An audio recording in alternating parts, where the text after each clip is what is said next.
الحمد لله وحده والصلاة والسلام على من لا نبي بعده أما بعد قال الله تبارك وتعالى في القرآن الكريم والفرقان الحميد فأعوذ بالله من الشيطان الرجيم بسم الله الرحمن الرحيم وإذا مرضت فهو يشفين وقال النبي صلى الله عليه وسلم حق المسلم على المسلم خمس رد السلام وعيادة المريض واتباع الجنازة وإجابة الدعوة وتشميت العاطش رواہ البخاری۔ اللہ رب العزت نے قرآن مجید میں ارشاد فرمایا، جیسے کہ ابراہیم علیہ السلام کا قول نقل کیا گیا، وَإِذَا مَرِضْتُ فَهُوَ يَشْفِينِ، اور جب میں بیمار پڑتا ہوں تو اللہ رب العالمین ہی ہے جو مجھے شفا عطا کرتا ہے۔ قرآن حکیم سے مقصد کیا نکلا؟ قرآن حکیم سے مقصد کیا ملا؟ کہ بیمار کو شفا دینے والا اللہ رب العالمین ہے، بیمار کو شفا یابی کی طرف لے جانے والا اللہ رب العالمین ہے۔ تو اللہ رب العالمین کے علاوہ کسی اور سے شفا یابی کی درخواست نہ کی جائے۔ اللہ رب العالمین ہی کے سامنے اپنے ہاتھوں کو پھیلایا جائے اور رویا جائے اور گڑ گڑایا جائے کہ اللہ رب العالمین مجھے شفا عطا فرما۔ مختصر وقت ہے، چند چیزیں، عیادت المریض اور قرب الموت، قریب الموت، یہ دو چیز چند وقت میں، تھوڑے سے وقت میں بیان کرنا چاہوں گا۔ اگر آپ اس کو سمجھیں تو یہ یقیناً بہت اہم چیز ہے اور یہ ہمارے معاشرے میں ہونا چاہیے، اور یہ دعوت کے اعتبار سے بھی بہت اہم نقطہ نظر ہے۔ اس میں کیا برکتیں ہمارے لیے ہیں اور کیا کامیابی ہمارے لیے ہے، اس کو سیکھنے اور سمجھنے کی ضرورت ہے۔ اللہ کے رسول صلی اللہ علیہ وسلم کا فرمان، جیسے کہ بخاری شریف کی روایت پیش کی گئی، حق المسلم علی المسلم خمس، مسلمان پر مسلمان کے 5 حق ہے۔ رد السلام، سلام کا جواب دیا جائے، السلام علیکم ورحمۃ اللہ وبرکاتہ، جواب دیا جائے وعلیکم السلام ورحمۃ اللہ وبرکاتہ۔ کہ آپ پر اللہ رب العالمین اپنی سلامت نازل کرے تو آپ بھی جواب دے رہے ہیں وعلیکم السلام ورحمۃ اللہ وبرکاتہ، کہ آپ پر بھی اللہ رب العالمین اپنی سلامت نازل کرے۔ دوسری چیز، وعیادت المریض، مریض کی عیادت کرنا۔ کوئی بیمار ہے تو اس کو دیکھنے کے لیے جانا، اس کے حال چال لینا، اس کی خیر خبر لینا، جو بھی اور جیسی بھی ہماری گنجائش ہو اس کی اس طور پر مدد کرنا۔ رد السلام وعیادت المریض واتباع الجنازہ، اور جنازے کی اتباع کرنا، جنازے کے پیچھے پیچھے چلنا، آگے آگے نہیں، جنازے کے پیچھے پیچھے چلنا۔ حدیث کے الفاظ اتباع کرنا جنازے کی۔ وإجابت الدعوہ، اور کوئی دعوت دے تو اس دعوت کو قبول کرنا۔ حقیقی معنوں میں دعوت یہاں پر جو ذکر ہے، کوئی اگر کھانے کی دعوت دے تو اس دعوت کو قبول کرنا، لیکن حقیقی معنوں میں جو دعوت ہے وہ اللہ رب العالمین کی طرف بلانے کی دعوت ہے، اس دعوت کو بھی قبول کرنا۔ اللہ رب العالمین کی طرف جو بلانے کی دعوت ہے اس دعوت کو بھی قبول کرنا اور اس میں حاضر ہونا۔ ہمیں کتنا ہی علم ہو، ہمیں بہت کچھ آتا ہو، لیکن اپنے ایمان کی تازگی کے لیے اس دعوت کو قبول کرنا۔ اور فرمایا وَتَشْمِتُ الْعَاطِشِ، کی چھینک کا جواب دے۔ چھینک آئے تو الحمدللہ کہنا، سامنے والے کو یرحمکم اللہ کہنا۔ یہ تمام کی تمام چیزیں مسلمان کے مسلمان پر حق ہے، اور یہ مسلمان کو مسلمان کے لیے کرنا ضروری ہے۔ ان 5 چیزوں پر عمل پیرا ہونا ضروری ہے۔ ایک شخص اپنے مسلمان بھائی کی عیادت کے لیے جاتا ہے، ایک شخص اپنے مسلمان بھائی کی عیادت کے لیے جاتا ہے، چاہے اس کے گھر پر ہو، چاہے ہاسپٹل میں ہو یا کسی اور جگہ ہو۔ معلوم چلا کہ ہمارا فلاں بھائی بیمار ہے یا فلاں بھائی کو الگ قسم کی تکلیف ہے، تو یہ ہمارا ایک اخلاقی فریضہ ہے۔ اللہ رب العالمین نے ہمیں حق بیان کیا ہے کہ ہم اس کی عیادت کریں۔ اس میں فائدہ کس کا ہے؟ اس میں فائدہ کس کا ہے؟ اگر ہم غور و فکر کریں، دنیاوی اعتبار سے سمجھیں، تو ہم اسے دیکھنے جا رہے ہیں جو بیمار ہے، اور اسے تسلی مل رہی ہے، اسے سکون مل رہا ہے کہ میرے ساتھ کوئی نہ کوئی کھڑا ہوا ہے۔ اس مریض کا بھی فائدہ ہے، لیکن اللہ اور اس کے رسول نے اس شخص کے لیے بھی فائدہ بیان کیا ہے جو کسی مریض کو دیکھنے کے لیے جا رہا ہے۔ اللہ کے رسول صلی اللہ علیہ وسلم کی ایک حدیث جو ابو داؤد شریف میں اور ترمذی شریف میں 969 پر روایت کی گئی ہے، فرمایا ما من مسلم يعود مسلما غدوة الا صلى عليه 70,000 ملك حتى يمشي، کہ جب ایک مسلمان دوسرے مسلمان کی عیادت کے لیے جاتا ہے تو اللہ رب العالمین کی طرف سے 70,000 فرشتے اس کے لیے دعا کرتے ہیں، اس کی مغفرت کے لیے، اس کی بخشش کے لیے۔ 70,000 وہ مخلوق جو اللہ رب العالمین کی نافرمانی سے کوسوں دور ہے۔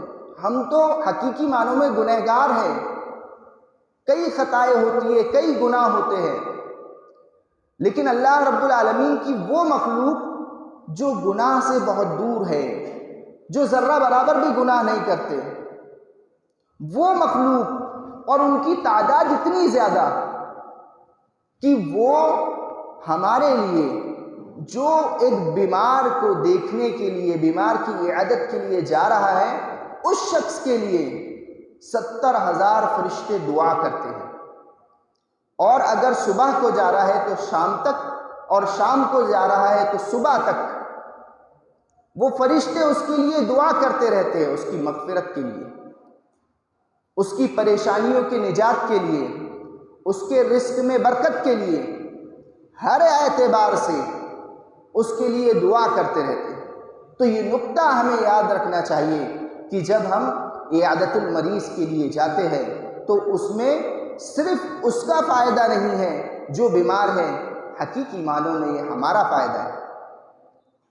اللہ رب العزت نے حقیقی معنوں میں ہمیں یہاں پر کامیاب و کامران بیان کیا ہے۔ حقیقی معنوں میں اللہ رب العالمین کے فرشتے ہمارے لیے دعا کر رہے ہیں۔ ایک چلن جو چل گیا ہے کہ جب کسی کے ولیمے میں جایا جائے تو اس کو لفافہ پیش کیا جائے، اور جب کسی بیمار کے پاس جایا جائے تو ماڈرن کلچر کے اعتبار سے اس کو گلدان پیش کرتے ہیں، پھولوں کا گلدستہ پیش کرتے ہیں، جبکہ ضرورت اسے لفافے کی ہے جو بیمار ہے، جو ہاسپٹل میں ہے، جو کچھ ہم سے ہو سکتا ہے۔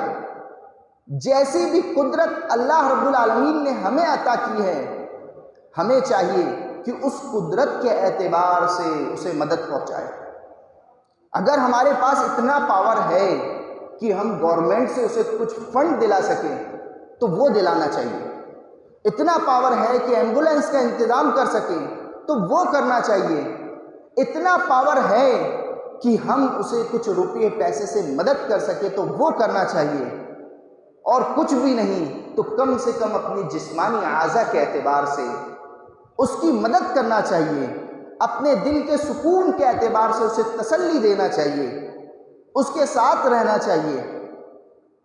اور اگر ہم اس کو دعوت کے اعتبار سے سوچیں تو یہ ہمارے لیے یقیناً کامیابی ہے، چاہے وہ ہمارا مسلم بھائی ہو، چاہے وہ ہمارا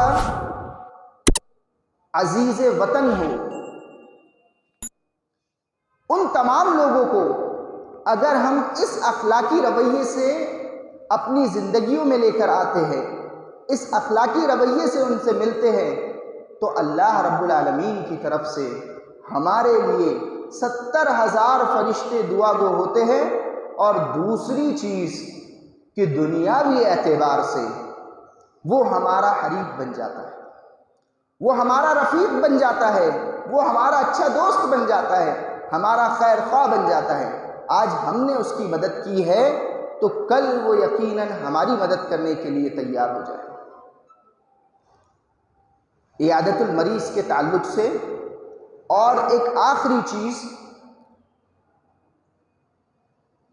مرض الموت کے بعد اگر کسی کا انتقال ہو گیا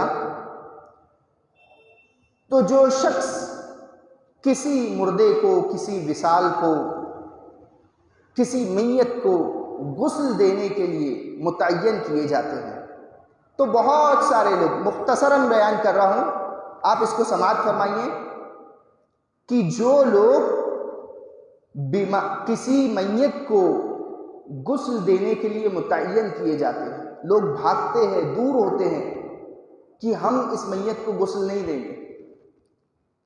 اگر کسی کو طریقہ آتا بھی ہے کہ میت کو کس طریقے سے غسل دیا جاتا ہے، لیکن پھر بھی بھاگتے ہیں کہ اب اس شخص کا انتقال ہو گیا ہے، اب ہم اس کو غسل نہیں دیں گے، جبکہ یہ غسل دینے سے بھی اللہ رب العالمین کے ہمارے درجات بلند ہوتے ہیں۔ یہ غسل دینا کوئی معمولی چیز نہیں ہے۔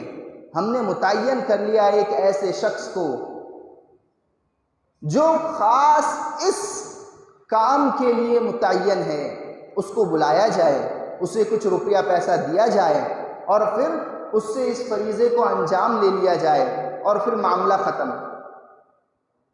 جبکہ ہمارے لیے اللہ کے رسول صلی اللہ علیہ وسلم کی ایک حدیث ہے جو مستدرک الحاکم میں بیان کی گئی ہے، فرمایا من غسل میتا فکتم علیہ غفر اللہ له 40 کبیرہ، دوسری روایت میں 40 مرہ کے الفاظ روایت کیے گئے ہیں۔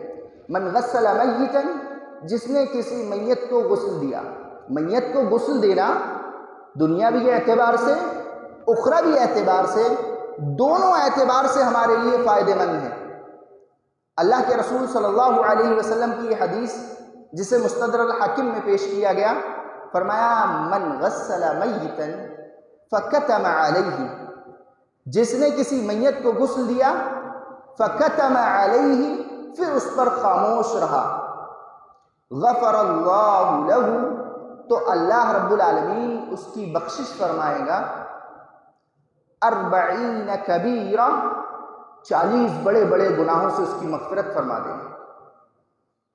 یا دوسری حدیث میں پیش کیا گیا 40 مرہ، کہ اللہ رب العالمین اسے 40 مرتبہ معاف کر دے گا۔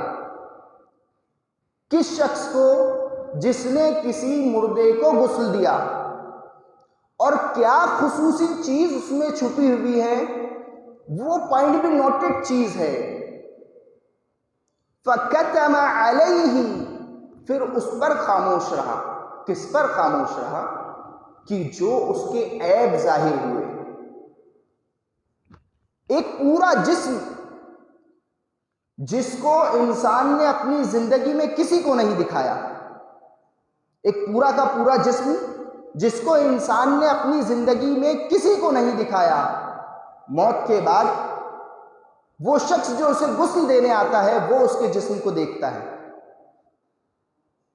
انسان اپنے جسم کا حال، اس کا چہرہ اور اس کے اعضاء، صرف ہاتھ اور اس کا پیر کا کچھ حصہ، یہ تمام دنیا دیکھتی ہے، لیکن اس کا پورا جسم جو کپڑے میں ڈھکا ہوا ہے وہ کوئی نہیں دیکھتا۔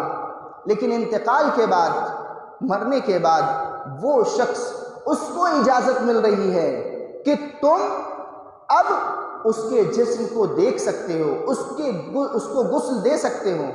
اللہ کے رسول صلی اللہ علیہ وسلم نے اس کے عوض بہت ہی بہترین نقطہ پیش کیا، من غسل میتا فکتم علیہ، جس نے کسی میت کو غسل دیا، فکتم علیہ، اور پھر اس پر خاموش رہا، غفر اللہ لہ 40 کبیرہ، تو اللہ رب العالمین اس کے 40 کبیرہ گناہوں کو یا اسے 40 مرتبہ معاف کر دیتا ہے۔ فکتم علیہ سے مراد یہ ہے کہ اس کے جو عیب تھے، کہیں سے اس کا جسم کٹا ہوا تھا، کہیں سے مواد نکل رہا تھا، کہیں سے خون بہہ رہا تھا، یا کہیں سے اور کوئی چیز اس کے جسم میں تھی کہ دنیا کے لوگ اسے دیکھتے تو برا جانتے، اور اس کو آپ نے چھپائے رکھا، اس پر آپ خاموش رہے، لوگوں کے سامنے بیان نہیں کیا کہ اس کے اندر اس قسم کے عیب تھے یا اس قسم کی چیزیں تھیں، تو اللہ رب العالمین ایسے شخص کو، ایسے میت کے غسل دینے والے شخص کو اللہ رب العالمین 40 کبیرہ گناہوں سے نجات دے دیتے۔ اصل بات یہ ہے کہ غسل دینے والا خاموش رہے، ورنہ غسل دینے والا تو ہم ہی تھے جو تمہارے والد کی اتنی ساری چیزوں کو چھپائے ہوئے تھے۔ تم نے اپنے والد کا تو خیال ہی نہیں رکھا کہ انہیں اس عذاب میں ڈال دیا، اس تکلیف میں تھے، بڑی تکلیف میں ان کا انتقال ہوا۔ یہ تمام چیزیں گفتگو کرنے لگتا ہے، لیکن جو شخص خاموش رہا، اللہ رب العالمین کے ہاں اس کا یقیناً بہت بڑا درجہ بیان کیا گیا ہے، اور صرف ہمیشہ کے لیے جتنے بھی میت کو غسل دیا جائے، جتنے بھی مردوں کو غسل دیا جائے، ان تمام مردوں کے لیے اسی طریقے کی چیزیں ہیں۔ تو ہمارے لیے ضروری ہے کہ ہم مریض کی عیادت کے لیے جائیں۔ پھر سے کہ بیان کرنا چاہوں گا کہ مریض کی عیادت ہمارے لیے ضروری ہے۔ اگر ہم مریض کی عیادت کے لیے جاتے ہیں تو اللہ رب العالمین کی طرف سے 70,000 فرشتے ہمارے لیے مغفرت کی دعا کرتے ہیں۔ اگر ہم کسی میت کو غسل دیتے ہیں اور پھر اس پر خاموش رہتے ہیں تو اللہ رب العالمین ہمارے کبیرہ گناہوں کو معاف فرما دیتا ہے، یہ ہمیں 40 مرتبہ معاف فرماتا ہے۔ ضرورت اس بات کی ہے کہ ہم ان تمام چیزوں کو اپنے ذہنوں میں لائیں اور اپنے آپ کو قرآن و سنت کا حامل بنائیں۔ اللہ رب العالمین سے دعا ہے کہ اللہ رب العالمین ہمیں اور ہمارے گناہوں کو بخش دیں اور ہمیں نیک اعمال کرنے کی توفیق عطا فرما۔ آمین۔ وصلی اللہ علی نبینا وآلہ وصحبہ وسلم۔ والسلام علیکم ورحمۃ اللہ وبرکاتہ۔